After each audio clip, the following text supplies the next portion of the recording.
ನಮಸ್ತೆ, ಸ್ವಾಗತ, ಸುಸ್ವಾಗತ. ಇದು ಪಿ ಕಿಚನ್ ಡೈರೀಸ್. ನಾನು ವಿಜಯಲಕ್ಷ್ಮಿ ಬಡ್ಗೆ. ನಾನಿವತ್ತು ಒಂದು ಲಾಡು ಮಾಡೋದನ್ನು ತೋರಿಸ್ಬೇಕು ಅಂತ ಇದ್ದೀನಿ.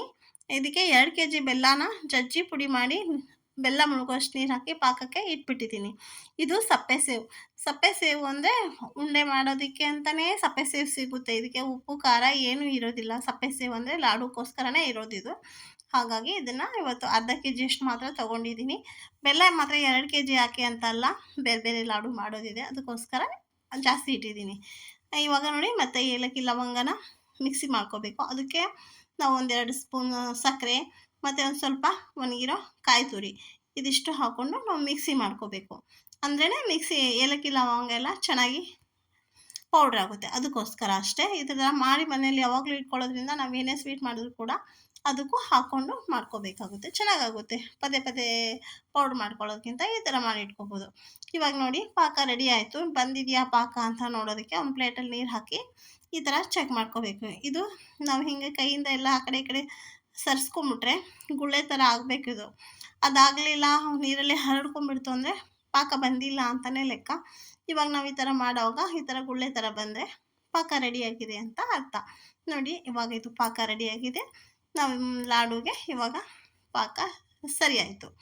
ಮತ್ತು ನಾವಿವಾಗ ಒಂದು ಅರ್ಧ kg ಸಪ್ಪೆ ಸೇವೆ ತೊಗೊಂಡಿದ್ದೀನಿ ಅಂತ ಹೇಳಿದ್ನಲ್ಲ. ಈ ಸಪ್ಪೆ ಸೇವಿಗೆ ನಾವು ಏಲಕ್ಕಿ ಲವಂಗ ಪೌಡ್ರ್ ಮಾಡಿ ಇಟ್ಕೊಂಡಿದ್ವಲ್ಲ, ಅದನ್ನು ಒಂದು 2-3 ಸ್ಪೂನ್ ಹಾಕ್ಕೊಂಡು ಮಾಡಿದರೆ ಆಯಿತು ಅಷ್ಟೇ. ಆಮೇಲೆ 2-3 ಸ್ಪೂನ್ ಇನ್ನೂ ಸ್ವಲ್ಪ ಜಾಸ್ತಿ ಹಾಕಿದ್ರೆ ಇನ್ನೂ ಚೆನ್ನಾಗಾಗುತ್ತೆ. ಆಮೇಲೆ ಒಂದು ಕಾಯಿ ತುರಿ, ಇದು ಒಣಗಿರೋ ಕೊಬ್ಬರಿ ತುರಿ. ಆಮೇಲೆ ಇದಕ್ಕೆ ನಾವು ಪಾಕನ ಒಂದೇ ಸತಿ ಬಿಸಿ ಬಿಸಿದು ಹಾಕ್ಬಿಡ್ಬಾರ್ದು. ಇದು ಸೇವೆಲ್ಲ ಕ್ರಿಸ್ಪಿ ಹೋಗ್ಬಿಡುತ್ತೆ, ಮೆತ್ತಗಾಗುತ್ತೆ. ಅದಕ್ಕೋಸ್ಕರ ನೋಡಿಕೊಂಡು ಸ್ವಲ್ಪ ಭಾಳ ಬಿಸಿ ಇರೋ ಪಾಕನ ಸ್ವಲ್ಪ ಆರಿದ ಮೇಲೆ ಸ್ವಲ್ಪ ಬಿಸಿನೇ ಇರಬೇಕು.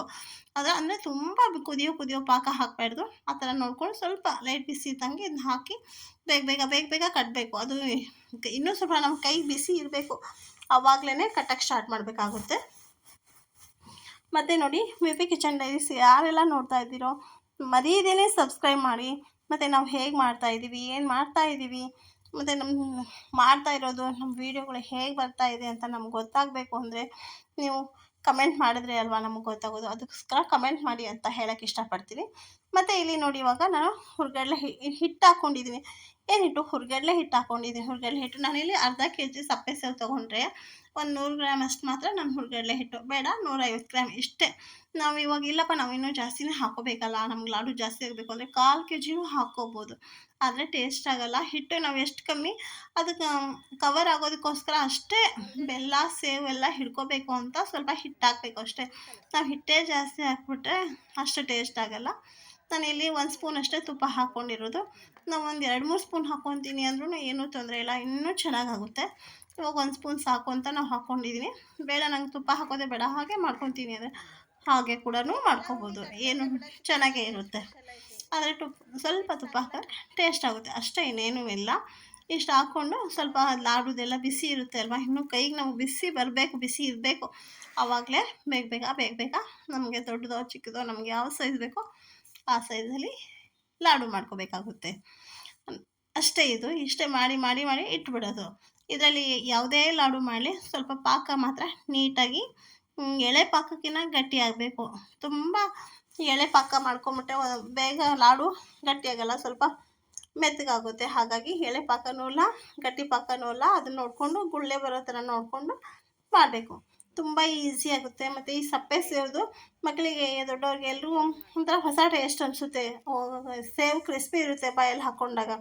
ಅದಕ್ಕೋಸ್ಕರ ನಾವು ಅದೇ ಪಾಕನ ಸ್ವಲ್ಪ ಜಾಸ್ತಿ ಬಿಸಿ ಹಾಕ್ದೇ ಸ್ವಲ್ಪ ಲೈಟ್ ಬಿಸಿದ ಹಾಕಿ ಇನ್ನೂ ಬಿಸಿ ಇದ್ದಂಗೆ ಮಾಡಿಟ್ಬಿಟ್ರೆ ಕ್ರಿಸ್ಪಿ ಇರುತ್ತೆ. ಬಿಸಿ ಪಾಕ ಹಾಕಿದರೆ ಮೆತ್ತಗಾಗ್ಬಿಡ್ತವೆ ಅಷ್ಟೇ. ಮಾಡೋದು ತುಂಬ ಈಸಿ, ತಿನ್ನೋಕ್ಕೂ ಟೇಸ್ಟ್ ಚೆನ್ನಾಗಿರುತ್ತೆ, ಎಲ್ರಿಗೂ ಇಷ್ಟ ಆಗುತ್ತೆ. ನೀವು ಕೂಡ ಮಾಡಿ ಹೇಗೆ ಬಂತು ಅಂತ ಕಮೆಂಟ್ ಮಾಡೋದನ್ನ ಮರಿಬೇಡಿ. ಸಬ್ಸ್ಕ್ರೈಬ್ ಮಾಡೋದಂತೂ ನಿಜವಾಗ್ಲೂ ಮರಿಬೇಡಿ, ಸಬ್ಸ್ಕ್ರೈಬ್ ಮಾಡ್ಕೊಳ್ಳಿ. ಮತ್ತು ಕಮೆಂಟ್ ಅಂತೂ ಮಾಡಲೇಬೇಕು, ಯಾಕೆಂದರೆ ನೀವು ಕಮೆಂಟ್ ಮಾಡಿದ್ರೆ ಮಾತ್ರ ನಾವು ಹೇಗೆ ಮಾಡ್ತಿದ್ದೀವಿ, ನಮ್ಮ ವಿಡಿಯೋ ಹೇಗೆ ಬರ್ತಾಯಿದೆ ಅಂತ ನಮಗೆ ಗೊತ್ತಾಗೋದು. ಅದಕ್ಕೋಸ್ಕರ ಇಷ್ಟೇ, ಇದು ಮಾಡೋದು ತುಂಬ ಈಸಿ, ತಿನ್ನೋಕ್ಕೂ ಚೆನ್ನಾಗಿರುತ್ತೆ, ಆಮೇಲೆ ಮಕ್ಕಳಿಗೂ ಇಷ್ಟ ಆಗುತ್ತೆ. ಇಷ್ಟೊತ್ತಿಗೂ ಸಹ ತಾಳ್ಮೆಯಿಂದ ನೋಡಿದ್ದಕ್ಕೆ ನಿಮಗೆಲ್ರಿಗೂ ತುಂಬ ಧನ್ಯವಾದಗಳನ್ನು ತಿಳಿಸುತ್ತಾ, ಮತ್ತೆ ಒಂದು ವಿಡಿಯೋ ಜೊತೆ ಬರ್ತೀನಿ ಅಂತ ಹೇಳ್ತಾ, ನಾವು ಹೇಗೆ ಮಾಡಿದ್ದೀವಿ ಅಂತ ಮರೀದೇ ಕಮೆಂಟ್ ಮಾಡಿ ಅಂತ ಹೇಳ್ತಾ ಧನ್ಯವಾದ.